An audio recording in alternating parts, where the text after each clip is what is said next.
আসসালামু আলাইকুম ওয়া রাহমাতুল্লাহি ওয়া বারাকাতুহু। কেমন আছেন সবাই? আশা করি আল্লাহর রহমতে ভালো আছেন। জীবন চলার পথে আমরা কত শত সমস্যার সম্মুখীন হই, কত দুশ্চিন্তা আমাদের ঘিরে ধরে। কিন্তু কখনো কি ভেবে দেখেছি এই সব কিছুর মাঝেও আল্লাহ তাআলা আমাদের প্রতি কতটা মেহেরবান?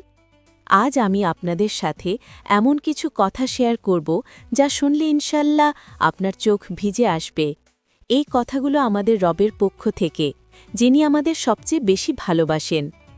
চলুন শুরু করি আল্লাহর প্রথম সেই প্রশ্ন দিয়ে যা তিনি যুগে যুগে তার বান্দাদের কাছে পাঠিয়েছেন। আল্লাহ সুবহানাহু ওয়া তাআলা জিজ্ঞেস করছেন, আমি কি তোমার রব নই? যদি তিনিই আমাদের রব হন, আমাদের সৃষ্টিকর্তা, পালনকর্তা, রিজিকদাতা, তাহলে কেন আমরা তাকে ভুলে যাই? কেন আমরা তার দেখানো পথ ছেড়ে অন্য পথে ছুটি?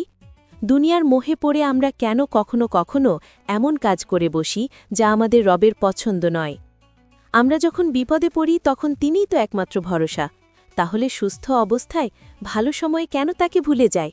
ভাবুন তো একবার, যিনি আমাদের সৃষ্টি করেছেন তিনি যদি আমাদের কাছে এই প্রশ্ন করেন, আমাদের কি উত্তর দেওয়ার আছে?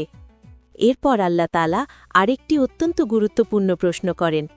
আল্লাহ তাআলা বলছেন, আমি তোমায় ভালোবেসে সৃষ্টি করেছি। তিনি আমাদের এত ভালোবাসেন যে এই সুন্দর পৃথিবীতে পাঠিয়েছেন, অসংখ্য নিয়ামত দিয়ে ধন্য করেছেন। কিন্তু আমরা কি সেই ভালোবাসার মর্যাদা দিচ্ছি? দুনিয়ার ক্ষণস্থায়ী ভোগ বিলাস, অর্থ সম্পদ, ক্ষমতা, এগুলো কি সত্যিই আল্লাহর ভালোবাসার চেয়েও বড়?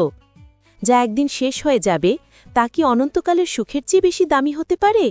আল্লাহ আমাদের জন্য জান্নাত প্রস্তুত রেখেছেন, শুধু তার পথে চললেই আমরা তা লাভ করতে পারি। এরপরও কেন আমরা এই নশ্বর দুনিয়ার পেছনে ছুটতে ছুটতে ক্লান্ত হয়ে পড়ি? একবার ভেবে দেখুন, যিনি আমাদের অস্তিত্ব দিয়েছেন তিনি যদি আমাদের কাছে এই প্রশ্ন করেন, আমাদের কি উত্তর দেওয়ার আছে? এরপর আসা যাক তৃতীয় প্রশ্নে, যা আমাদের প্রত্যেকের জন্য একটি কঠিন বার্তা বহন করে। তুমি কি দেখো না, প্রতিদিন তোমার গুনাহগুলো আমার কাছে পৌঁছে যায়? আমরা হয়তো ভাবি কেউ দেখছে না, আমরা হয়তো গোপন পাপ করে ফেলি, কিন্তু আল্লাহ তাআলা তো সব দেখছেন, সব শুনছেন। আমাদের প্রতিটি ছোট বড় গুনাহ, প্রতিটি ভুল তার কাছে লিপিবদ্ধ হচ্ছে। তারপরও তিনি আমাদের ধরছেন না, সাথে সাথে শাস্তি দিচ্ছেন না। কেন? কারণ তিনি পরম দয়ালু, পরম ক্ষমাশীল। তিনি চান আমরা তার দিকে ফিরে আসি, তওবা করি। এরপরও আমরা এই সুযোগ হেলায় হারাই। ভাবুন, আমাদের গুনাহগুলো তার কাছে পৌঁছানোর পরও তিনি আমাদের প্রতিদিন নতুন সুযোগ দিচ্ছেন, ক্ষমা করার জন্য অপেক্ষা করছেন। এবং চতুর্থ প্রশ্নটি, যা শুনে আমাদের অন্তর কেঁপে ওঠা উচিত, তারপরও আমি তোমার রিজিক বন্ধ করি না, বরং আমি প্রতিদিন তোমার জন্য তা সহজ করে দিই। আমরা তার অবাধ্য হই, তার আদেশ অমান্য করি, তার কথা ভুলে যাই। এরপরও তিনি আমাদের রিজিক বন্ধ করেন না, বরং প্রতিদিন সকালে আমাদের জন্য খাবারের ব্যবস্থা করেন, কাজের সুযোগ তৈরি করেন, সুস্থ জীবন দেন। এই অনুগ্রহ, এই উদারতা একমাত্র আল্লাহর পক্ষেই সম্ভব। আমরা যখন নাফরমানি করি তখন কি আমাদের মনে পড়ে না যে আমাদের প্রতিটি শ্বাস প্রশ্বাস, প্রতিটি খাবারের দানা তাঁরই দেন? এরপরও আমরা কিভাবে তার শুকরিয়া আদায় করতে ভুলে যাই? এই চারটি প্রশ্ন আমাদের জীবনের প্রতিটি ক্ষেত্রে পথনির্দেশিকা। এগুলো শুধু প্রশ্ন নয়, এগুলো আল্লাহর পক্ষ থেকে আমাদের জন্য ভালোবাসা, সতর্কবাণী এবং সুযোগ। আসুন আমরা নিজেদের প্রশ্ন করি, আমরা কোথায় যাচ্ছি? আমাদের জীবনের উদ্দেশ্য কি? এই দুনিয়ার ক্ষণস্থায়ী মোহে পড়ে যেন আমরা আমাদের রবের দেওয়া সবচেয়ে মূল্যবান জীবনটাকে নষ্ট না করি।